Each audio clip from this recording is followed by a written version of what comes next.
Bonjour, je m'appelle Shourd et dans cette vidéo, je vais vous expliquer comment transférer votre clé Suzuki à 2 boutons dans un nouveau boîtier. Alors, de quoi avez-vous besoin pour cela? Tout d'abord, un tournevis cruciforme pour retirer la vis à l'arrière, un large tournevis plat et, si les boutons poussoirs sont quelque peu usés, il est également utile de commander un nouveau jeu de boutons. Bien, nous allons commencer par ouvrir ce boîtier de la manière suivante. Je mets déjà le nouveau boîtier de côté et si l'on retourne l'ancien, on voit apparaître ici une vis cruciforme. Nous allons la dévisser. On remarque souvent que les vis des Suzuki s'abîment rapidement. Faites donc bien attention à les retirer proprement. Et ensuite, je la mets de côté. Ensuite, on peut retirer le capuchon du dessus. Et lorsque l'on appuie sur les boutons de l'autre côté, on peut retirer le boîtier contenant le mécanisme de fermeture. Faites bien attention, ce n'est pas le seul composant électronique présent dans la clé. En effet, dans ce boîtier gris, nous avons la transpondeur. Et ce transpondeur est indispensable pour démarrer la voiture.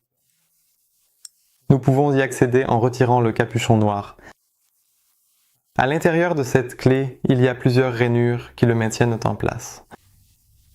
Nous plaçons le tournevis avec une grande attention sur l'une de ces petites rainures situées. Et nous essayons ainsi, avec soin, de détacher le capuchon protecteur situé à l'avant de l'appareil. Il est maintenant détaché pour moi, mais si je le relâche, il se remet en place. Je fais simplement sauter celui-ci. Et là, on voit apparaître un transpondeur. Pour pouvoir retirer ce transpondeur, je prends un petit tournevis plat.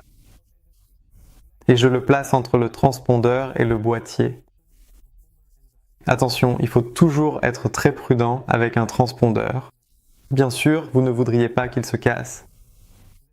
Et là, j'ai pu le soulever légèrement.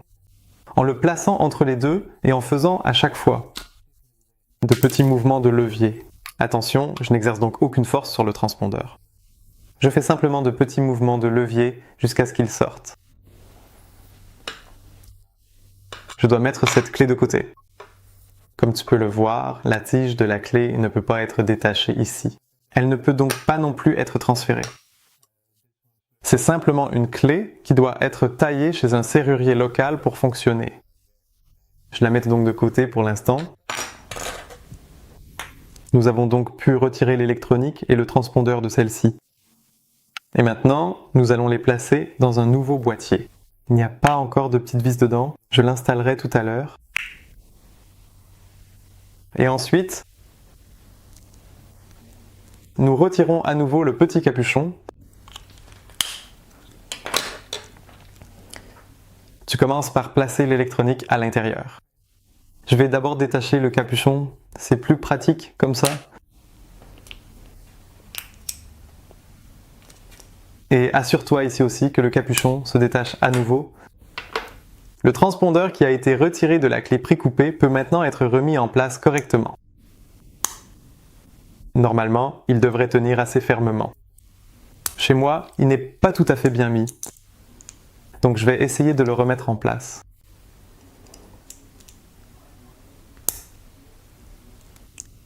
Voilà.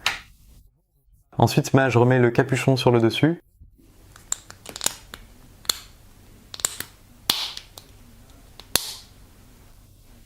Et quand on retourne le tout, je peux aussi remettre la télécommande à sa place. Vérifie bien qu'il s'enclenche correctement de l'autre côté, qu'il ne soit pas coincé par le boîtier. Et lorsque c'est le cas, le couvercle arrière peut également être remis en place. La dernière étape va de soi. La vis est remise à sa place. Nous allons la visser maintenant. Je vais juste prendre un autre petit tournevis pour cela. Voilà. Et bien sûr, il ne reste plus qu'à fraiser la rainure pour la clé. Et alors, elle sera de nouveau entièrement fonctionnelle pour votre voiture. Eh bien, j'espère que tout s'est bien passé pour le transfert de cette clé Suzuki à 2 boutons. As-tu encore des questions ou rencontres-tu un problème? N'hésite pas à envoyer un email à info@autosletel.nl ou laisse un commentaire sous cette vidéo Nous essaierons alors de t'aider aussi rapidement et efficacement que possible.